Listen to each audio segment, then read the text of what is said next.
ನನ್ನ ಹೆಸರು ಸ್ವಾಮಿ ಅಂತ. ರೂಟು ಡಿವೈಡ್ ಆದಾಗ ಕಸ್ಟಮರ್ನ ಕರ್ಕೊಂಡೋಗಿ ಡ್ರಾಪ್ ಮಾಡ್ತೀನಿ. ಡ್ರಾಪ್ ಮಾಡಿದಾಗ ಯಾಕೆಂದ್ರೆ ನಾವು ಕಸ್ಟಮರ್ಗೆ ಅದು ಆಲ್ರೆಡಿ ಅಪ್ಡೇಟ್ ಆಗೋಗಿರ್ತದೆ, ಅದ್ರ ಮೇಲೆ ನಾವು ಕೇಳೋಕ್ಕಾಗಲ್ಲ. ಅವ್ರು ಕೇಳಿದ್ರೆ ಅವ್ರಿಗೂ ನಮಗೂ ವಾದ ಆಗುತ್ತೆ.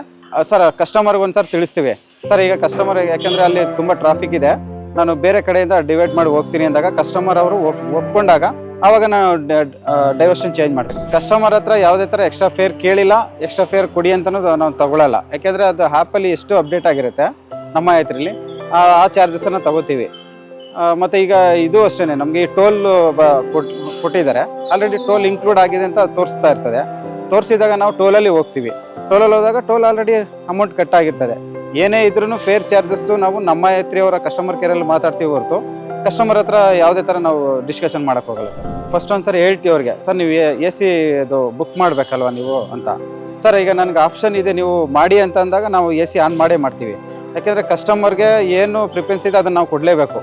ಈಗ ಅವರು ಮಾಡಿದ್ದಾರೆ, ಈಗ ಅಲ್ಲಿ ಹೋಗ್ತಾ ಇರ್ಬೇಕಾದ್ರೆ ರೋಡಲ್ಲಿ ನನಗೆ AC ಬೇಕು ಅನಿಸಿದಾಗ ಅದನ್ನು AC ಆನ್ ಮಾಡ್ತೀವಿ.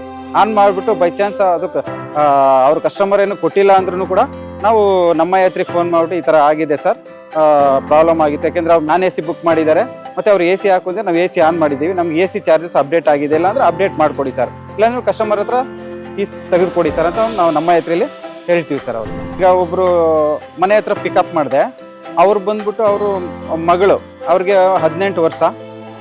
ಇವರು ಬಂದು ಬುಕ್ ಮಾಡಿ ಅವ್ರ ತಂದೆ ನನ್ನ ಕ್ಯಾಬಲ್ಲಿ ಕಳಿಸಿದ್ದಾರೆ.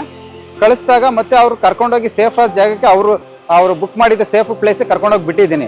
ಅವ್ರು ಹೇಳಿದ್ದಾರೆ ಬಿಟ್ಟ ಮೇಲೆ ತುಂಬ ಚೆನ್ನಾಗಿತ್ತು ನಿಮ್ಮ ಡ್ರೈವಿಂಗು, ನೀವು ಕೂಡ ನಮಗೆ ನಮ್ಮ ಹುಡುಗಿನ ಕರ್ಕೊಂಡ್ಬಂದು ಸೇಫಾಗಿ ಡ್ರಾಪ್ ಮಾಡಿದ್ದೀರಾ ಅಂತ ಫೋನ್ ಮಾಡಿ ಕೂಡ ಅವರು ನನ್ನ ಹತ್ರ ಮಾತಾಡಿ ತುಂಬ ಒಳ್ಳೆ ಅಭಿಪ್ರಾಯ ಪಟ್ಟಿದ್ದಾರೆ ಸರ್.